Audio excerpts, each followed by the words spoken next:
Hello everybody, welcome to another episode of Top3Tech. So today I have the controversial 4080. And not only is it a 4080, but I went and got one of the more expensive ones. It's the MSI Gaming X Trio GeForce RTX 4080. Lo and behold, huge box, big bang, look at that.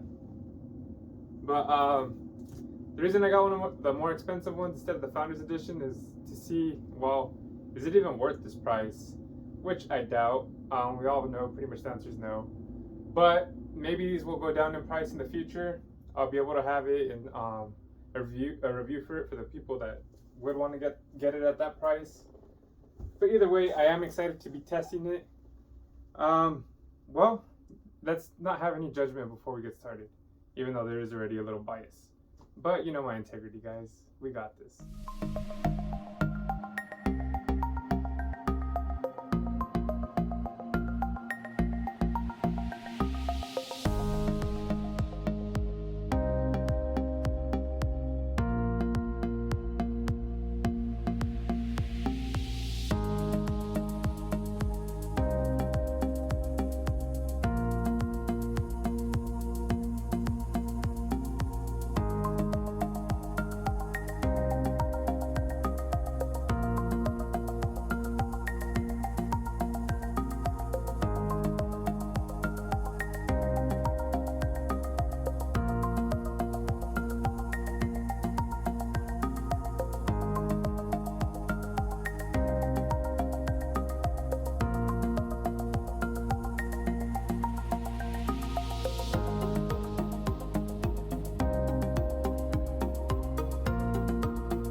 Alright guys, time for the unboxing. Geez, this big old box too. Opens from the top. I forgot the MSI does that. Nice little touch, something different. This box is huge. Oh, sorry, even bumped the camera, that's how big this thing is. Let's see what we got in this bad boy. Take that off. We got the GPU bracket, Gaming Trio X. I have my own bracket, so I'm not going to use this one for today. Put that aside for now. And then we do have the dongle included inside. I had to reshoot this, but check that out. This has got the 16-pin sensor, 12 here, 4 on top. It's got the 3 8-pin PCIe connectors. So that's 24 right there. Of course, it has the GPU. Jeez, look how massive this thing is. And then it does have the quick user's guide, just how to install and uninstall GPU. In previous MSI cards, it has the books with the dragons in there. Kind of sad it doesn't have that. But let's go ahead and do a close-up of the GPU. It does have the triple fan design. It is 337 millimeters in length. So always double check and triple check it will fit in your case before you purchase this. But it has such a beautiful design on it. One of MSI's best looking cards. You can see the two-tone colors on it. It goes from black and gray. It has this nice little rivets in it. It has the GeForce RTX logo on the top left in white. It has the MSI symbol in the middle. The heat vent or heat screen on the right as well. And it has this nice brushed aluminum finish on the bottom left. We have the MSI logo painted on the bottom left. We have the RGB lights right there under the GeForce RTX logo that is painted in white. And of course we have the 16-pin socket where the fancy dongle plugs into. The PCI does come with a little plastic cover to protect it, and then the aluminum radiator dips a little on the left and goes a little higher on the right, and it does encompass the whole card. It has 3 1.4 display ports and 1 HDMI 2.1A HDMI slot, and that's part of the controversy because supposedly AMD RDNA 3 is going to have 2.1 display ports. So we have a couple of GPUs we can compare these two physically. Like this one's hanging off the table right there. That's how massive that card is. But let's go ahead and introduce the Acer Predator Bifrost Intel Arc A770. One of my favorite looking cards. We have the Gigabyte Eagle 6600, the non-XT. We have a EVGA card. It's the Furtherwind 3 Ultra 3070 Ti, the only other NVIDIA card I have on hand right now. We have the Sapphire Nitro Plus Special Edition RX 6800 XT. Jeez, what's going on out there? We got the Power Color Red Devil RX 6950 XT. And then, of course, we have our bad boy we're testing today, the 4080. Technically, these cards aren't even going to be compared to it on the charts from the 3070 Ti under, but we will be comparing these on the charts. But it goes to show the difference you paid. This is around 210 to 240, depending on what sale you can find. There's no RGB on the front. This card was around $400. These two fans light up. Pretty expensive, if you ask me, for a A770, especially when it actually performs like this one, which is almost half the price. We have this 3070 Ti. It does have the RGB right here that lights up. The EVGA logos on the fans and on the fans. It's a nice little touch. On this Sapphire 6800 XT, you can get these for around maybe like $800. They're pretty expensive still. Maybe less, maybe $700. These fans light up. It's got this little silver shroud. Yeah, I think that one's probably like $740 now. We do have this Power Color Red Devil 6950 XT. This was $800 on sale. This lights up right here, these LEDs. We got this Red Devil logo, Power Color logo right there. And then, of course, we haven't turned this on, but it looks like it has the LEDs right here. And this is how they look like vertically mounted. And, well, the longest card I have on hand is probably the Red Devil, other than this one. These will pretty much fit in any case. This one, you have to make sure it fits in your case.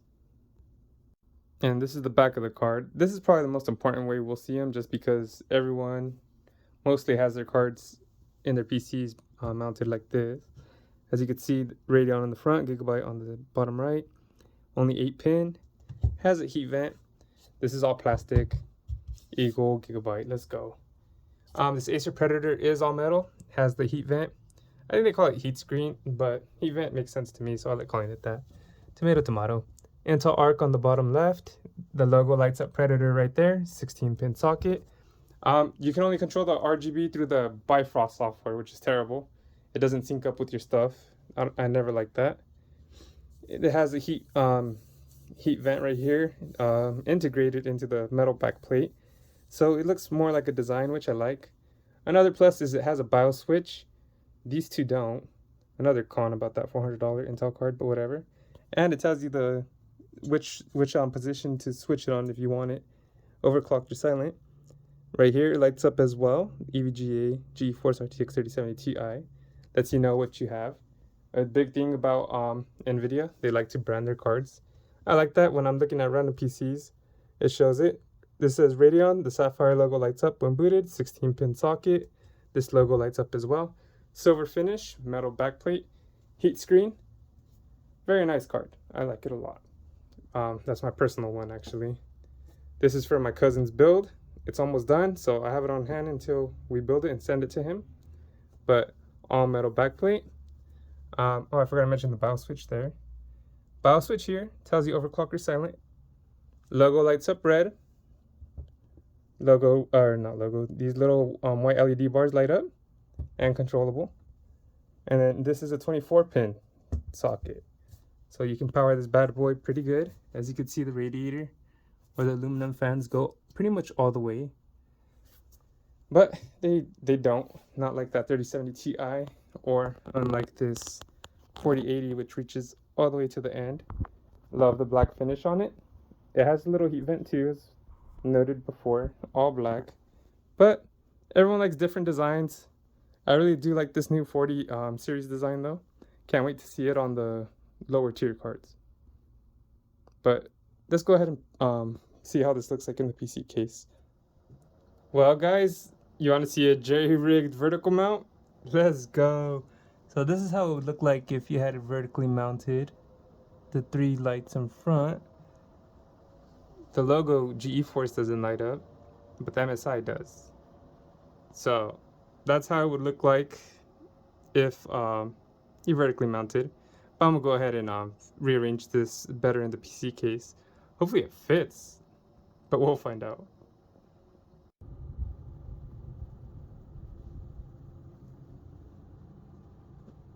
Let's go. So I just went ahead and changed the lights to white on MSI Center, but I ended up deleting the app because it was being whack anyways. So good luck with that if you use your RGB through there. If you have a different motherboard, I don't know what to tell you guys. But anyways, let's go ahead and go on to the benchmarks. I am going to switch this new RAM I got. This isn't the RAM that I use when I test. This is. So I'm going to go ahead and insert these back and test them with those. But let's go on to the benchmarks and let's see what we get. Of course, before we get started, I have to introduce the Top3Tech PC specs. We have an Asus X570 Tough Gaming plus Wi-Fi. We have a Ryzen 7 5800X. In the picture, I do have the G-Skill Trident Z, but I swapped them out and put in the 32GB of Corsair Vengeance 3200MHz RAM. And of course, we're going to be testing the MSI Gaming Trio X RTX 4080. In the MSI Center, you can go to overclock and boost it up to 2610 MHz. With the factory overclock on the BIOS switch on game, you do get 2595 MHz. They finally upgraded the memory on this to 16GB of GDDR6X memory.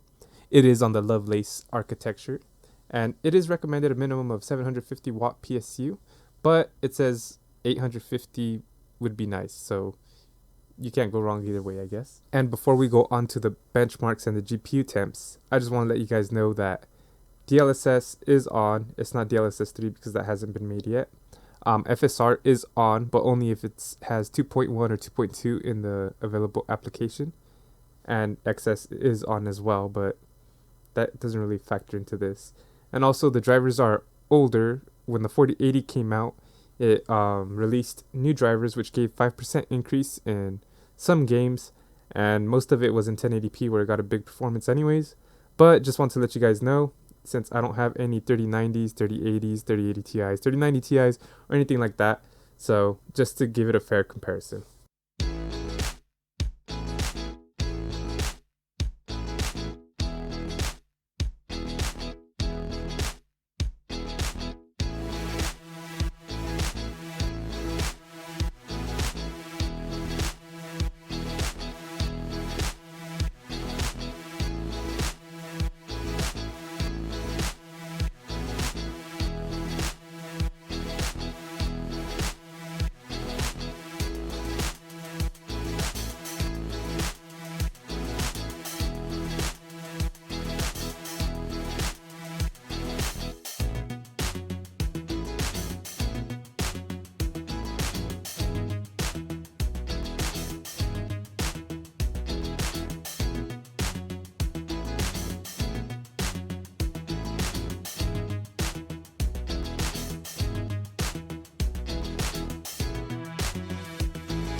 As you can see in the benchmarks, at 4K, the card has about 10 to 20 frames per second advantage over the 6950 XT.